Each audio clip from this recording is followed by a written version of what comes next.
So bagi siapa yang tidak tahu, baru mengenali Sasha berhijrah tahun lepas. Dalam bulan ni juga, Oktober. Okey, Oktober November lah. November sebelum. Selepas Shoot Malam Terlarang. Malam Terlarang shoot bila? Malam Terlarang shoot Julai 2024. Make sense lah. 2024. Okay. Jadi bagi siapa yang keliru tu, tak, Sasha tak buka tudung balik semata-mata nak shoot Malam Terlarang. Itu adalah benda yang terlarang, guys. Tak boleh buat lah. Maksudnya benda tu dah di-shoot dulu. Lepas tu baru keputusan tu ada lah. Mungkin Sasha boleh cerita sikit macam mana terdetiknya berasa nak pakai tudung tu kan. I mean benda-benda macam ni kalau dipaksa pun tak jadi. Kan? So macam apa yang terdetik waktu tu? Yang betul-betul saya ingat, dalam around last year juga.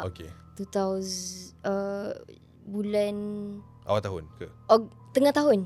Lepas shoot Malam Terlarang. Okay, so Ogos, September macam tu? Julai, Ogos, September. Okay, alright. Towards that. Alright. Saya rasa macam every time nak post gambar, saya akan rasa bersalah.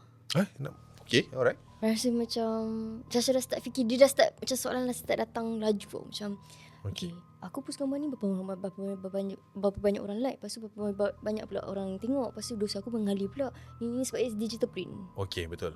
Faham tak? Faham. Dia persoalan tu datang macam diserentak satu datang. Okay, alright. Satu rasa macam okay, tu satu. Lepas tu nak keluar rumah pun saya rasa macam dia selalu kita keluar, saya pernah aje pakai sleeveless ke apa kan. Okay, alright. Pernah keluar biasa.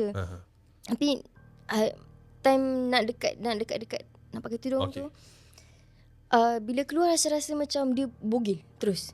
Tak pakai. Dia tak ada rasa pakai baju ke apa, bogel terus. Okay. Feeling tu rasa feeling tu rasa. Even though pakai baju.